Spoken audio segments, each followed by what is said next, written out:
ታች ተከበራችሁ ተመልካቾቻችን ሄታታላችሁ የምትገኙት የሲቢ ኢትዮጵያ ፕሪሚየር ሊግ 23ኛ ሳምንት የመጨረሻ ቀን የመጨረሻ ጨዋታ ነው። በኦቤን ቴሌቪዥን ዩቲዩብ እና እንደዚሁም ፌስቡክ ገጽ አዳማ ከነማ ከአርባ ምንጭ ከነማ በሐዋሳ ዩኒቨርሲቲ ስታዲየም የሚያከናውኑትን ጨዋታ በድል ተወጥቷል። 17 ጎሎችን አስቆጥሯል። በ6 ጨዋታ አቻ ተለያይቷል። ለመጨረሻ ጊዜ ዳኞት ቅዱስ ጊዮርጊስ ከነገሌ አርሲ ጋር 0-0 የተለያዩበትን ጨዋታ ነው። በዛ ጨዋታ ላይ ፍጹም ቅጣት የምትስተው ኤፍሬም ታምራት ምናልባት በዚህ ሰዓት የመጀመሪያ ጎል ሊያገኙ ከጫፍ ደርሰው ነበር። ግን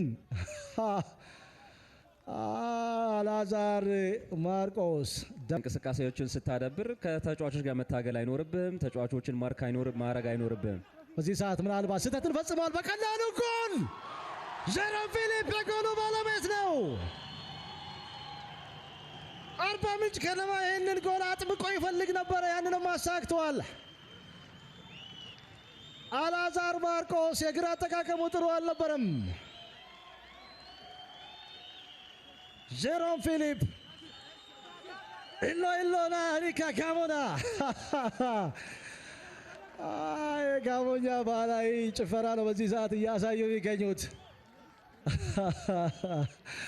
ወዲህ አርባ ምንጭ ከነማ ከ20 ዓመት በታች ቡድን ተጫዋቾች ናቸው።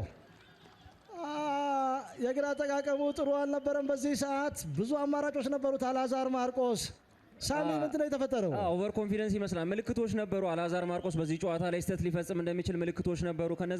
እነዛ ምልክቶች ነው ወደ እውነትነት የቀየረው። በቀኝ በኩል አማራጭ ነበረ። ተረጋግቶም ኳሱን ለሄኖክ መስጠት የሚችልበት እድል ነበረ። እንገኘው ተከላካይ ክፍሉም ያን ያህል ጥብቅ አይደለም። አጥቂዎቹ ክፍተቶችን ሲያገኙ እንመለከታቸዋለን። በአጠቃላይ አዳማዎች አማካዩና አጥቂ ተቆርጦ ነው እየተመለከትን የምንገኘው። አህመድ ሁሴን በመስመሮች መካከል ሌላ ወርቃማ እድል አግኝተዋል። ምናልባት ቢኒያም አይተን ኤፍሬም ታምራት ጥሩ ቴክኒክ። እዚህ ሰዓት ግን በሚገባ መከላከል ችሏል አላዛር። ኤፍሬም ታምራት አስደናቂ ቴክኒክ ባስቆጠረው ጎል ይታወሳል። ባህር ዳር ከነማ ላይ 1-0 ባለቀው ጨዋታ ወደ አጋማሽ ተቃራኒው ነው ያወጣው። የመጀመሪያ ኳስ ንክኪ አብዱራህማን መሐመድ ምናልባት በዚህ ሰዓት አብዱራህማን መሐመድ ምናልባት የመጀመሪያ ጎል ሊያገኝ ይችላል። አብዱራህማን መሐመድ ምን አይነት ትውውቅ ነው! አንድ እግር ኳስ ተጫዋች ከዚህ በላይ ራሱን እንዴት ነው ሊያስተዋውቅ የሚችለው? እንዴት አይነት አስደናቂ ተሰጥኦ ነው ለአርባ ምንጭ ከነማ! እንኳን አስፈረም ነው እያሉ ይገኛሉ። ጋና የአጥቂ ልዩነት ፈጥሯል። ምን አይነት አስደናቂ ክህሎት ነው! ከአሰልጣኞች ቡድን አባላት ጋር በአዲስ መልክ እየተዋወቀ ይገኛል። ጥፋት የፈጸመው የበለጠ እንቅስቃሴዎችን በማስቆም ረገድ አላዛር ሊጉ መቆየት በእነኚህ ተጫዋቾች ላይ የሚፈጥረው ተጽዕኖ ቀላል አይደለም። ዊኒንግ ሜንታሊቲ በዚህ አይነት መልኩ ነው ሊለመድ የሚችል።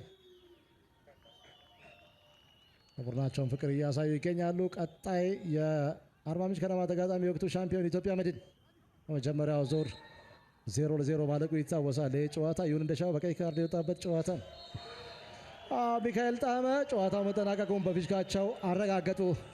አዳማ ከነማ 0 አርባ ምንጭ ከነማ 2